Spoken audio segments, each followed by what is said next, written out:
प्यारे शिव भक्तों, Hindi story YouTube channel में आपका हार्दिक स्वागत है। प्यारे दोस्तों, 2 मिनट में बुलाएं अपने पितरों को अपने घर। जिन लोगों के पितृ उनके घर में नहीं होते या फिर जिन लोगों के घर में पितरों की पूजा नहीं होती, वह घर दोषपूर्ण कहलाता है। उस घर में कभी भी बरकत नहीं होती। वहां अलग अलग तरह की समस्याएं चलती रहती हैं। घोड़ा गाड़ी में दिक्कत, संतान प्राप्ति में बाधा, वंश आगे न बढ़ना, कारोबार में बरकत न होना, नौकरी न मिलना, आए दिन एक्सीडेंट होना आदि।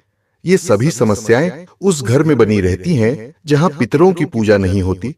ऐसे बहुत से घर और लोग हैं जिनके घर में पितृ विराजमान नहीं है। कई लोगों ने पंडित जी या भक्त के द्वारा पितरों को विराजमान करने की कोशिश भी की होगी, फिर भी उन्हें शांति नहीं मिली होगी।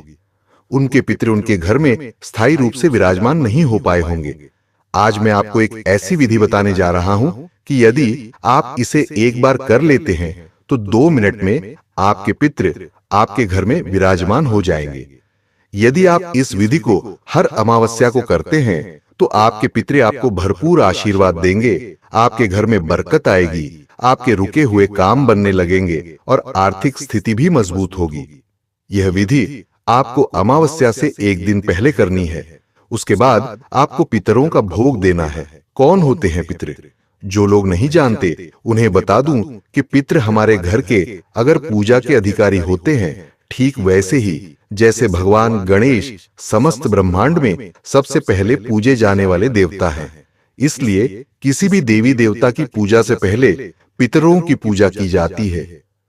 लोग अक्सर यह प्रश्न करते हैं कि भगवान गणेश तो प्रथम पूज्य हैं, फिर पितरों की पूजा पहले क्यों होती है?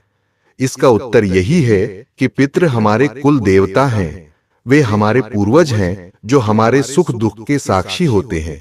जब भी आप किसी साधना को आरंभ करते हैं तो पहले कुल देवी देवता को भोग लगाया जाता है, उनकी सेवा की जाती है, उनसे आज्ञा ली जाती है और फिर साधना की जाती है। इसी प्रकार जब आप अपने पितरों को बुलाते हैं तो सही विधि का पालन करना बहुत जरूरी होता है।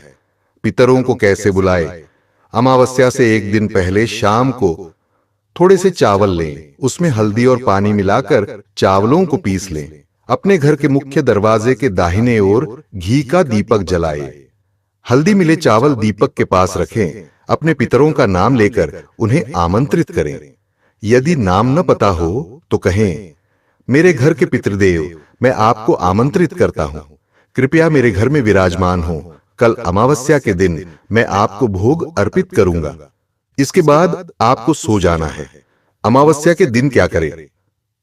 सुबह उठकर स्नान करें, अपने पितरों के लिए भोग तैयार करें। कुछ लोग पूरी हलवा का भोग लगाते हैं, कुछ 5 लड्डू अर्पित करते हैं। यह आपकी परंपरा पर निर्भर करता है। एक समतल स्थान पर पितरों का दीपक जलाएं। एक अंधेरी गाय या भैंस के गोबर से बनी उपली को जलाएं और जब वह पूरी तरह गर्म हो जाए तब उसमें हलवा, पूरी या अन्य भोग अर्पित करें। भोग अर्पित करने के बाद 1 गिलास पानी में गंगाजल और थोड़ी चीनी मिलाएं। जल को हल्के से छिड़कें और बोलें, पितृदेव कृपया भोजन ग्रहण करें और मेरे घर में सुख समृद्धि प्रदान करें। अंत में अपने पितरों से माफी मांगे कि यदि किसी भी प्रकार की त्रुटि हुई हो तो उसे क्षमा करें। क्या लाभ होगा? आपके घर में बरकत आएगी, रुके हुए काम बनने लगेंगे, संतान प्राप्ति में आ रही बाधाएं दूर होंगी, लड़ाई झगड़े और नकारात्मक ऊर्जा समाप्त होगी। आपको स्वप्न में पितरों के दर्शन होंगे। यह एक गारंटी वाली विधि है। यदि आप इसे सच्चे मन से करते हैं तो आपके पितृ आपके घर में अवश्य विराजमान होंगे और आपको आशीर्वाद देंगे। अंतिम शब्द, यदि आप पहली बार हमारे चैनल हिंदी स्टोरी पर आए हैं तो सब्सक्राइब करें और बेल आइकॉन दबाइए ताकि पितरों से संबंधित अन्य महत्वपूर्ण जानकारी आपको मिलती रहे। यदि आपको यह जानकारी उपयोगी लगी हो तो वीडियो को लाइक और शेयर करें। धन्यवाद। हर हर महादेव।